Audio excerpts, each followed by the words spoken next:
Some of you who've known me a bit over the years also know that I've owned a YouTube channel since 2020.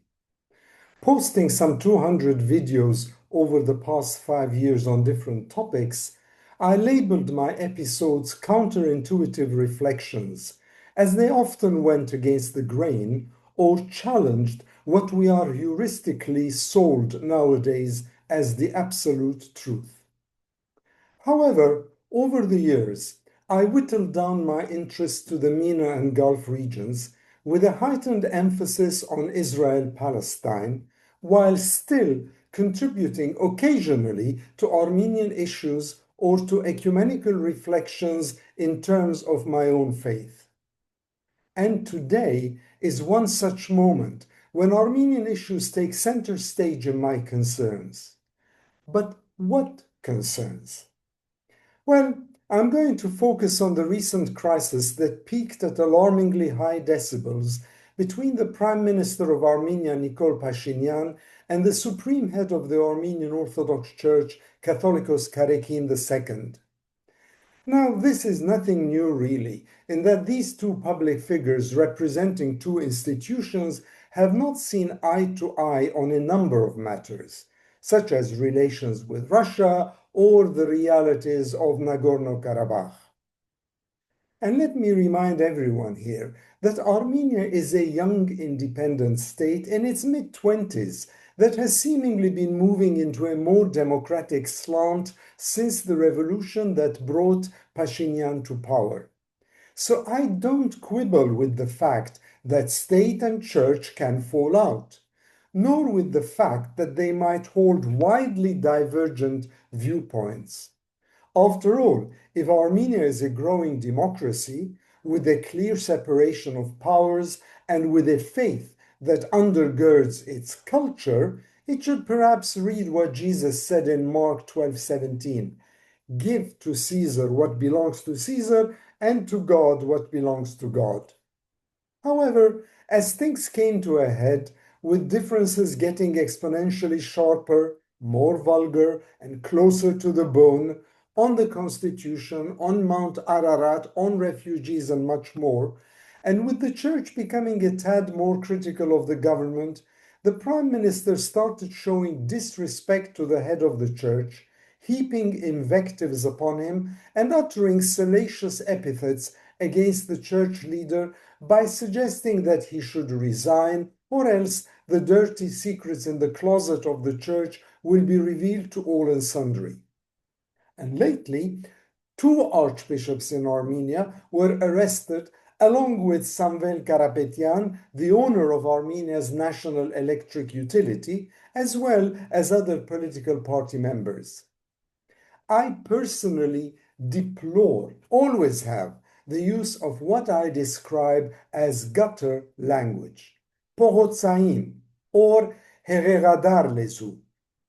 Remember, Armenia is located in the South Caucasus, where its Turkish and Azerbaijani neighbors remain sworn enemies. Georgia is an unfriendly neighbor at best, and the only friendly nation is Iran that has its own problems these days anyway. So can Armenians afford to foment internal dissensions and do battle when the future is ever so treacherous? After all, Holy Echmiadzin, Surp Echmiadzin, the Vatican of sorts of the Armenian Apostolic Orthodox Church, has existed since 301 AD, in other words, well over 1700 years, whereas Armenia has been independent for only 34 years, and Nikol Pashinyan was appointed prime minister by the then President Armen Sarkisyan a mere 7 years ago.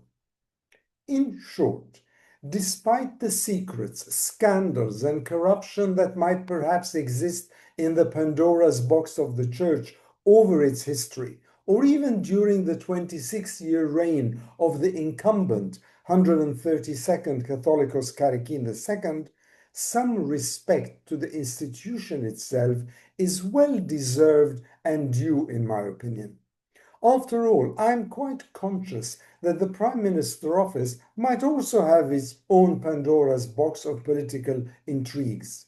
We do not need a post-biblical Cain versus Abel duel to play out in Armenia today. This small republic can ill afford it, even if there are stark political divergences between both men, their respective institutions, and also their egos.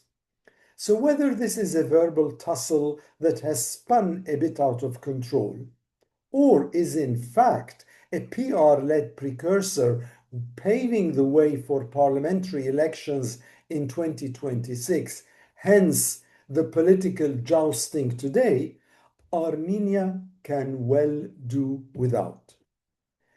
As a lawyer who's practiced alternative dispute resolution for years, my skills and tools also focus on mediation, conciliation, or arbitration. So would it not have been better, still is, mind you, if both men recognize that they're living in a challenging environment at an equally challenging moment and put their heads together in order to clear the discord rather than vent their bile, air their dirty laundry in public, and attract the scorn of friends, let alone offer ammunition to adversaries? So perhaps a bit of Socratic wisdom wouldn't go amiss in this unfortunate soap. The Prime Minister, as the head of the executive, should dial down his diatribe, and the church leader and his brother bishops could also be more politic in their interventions or statements and put the country, which is much bigger than both of them put together, first. Finally, for those Armenians in the diaspora, like me, if you will, please think of the bigger picture and do not be dragged into mudslinging or petty politics. Put differently, do not be quick to judge, to take sides, and to fuel the debate. Enough said for now. Let me share some Aristotelian advice here with you. Be a free thinker, the Greek philosopher and polymath once said, and don't accept everything you hear as truth. In other words, my words, be more discerning, or if you prefer, less undiscerning.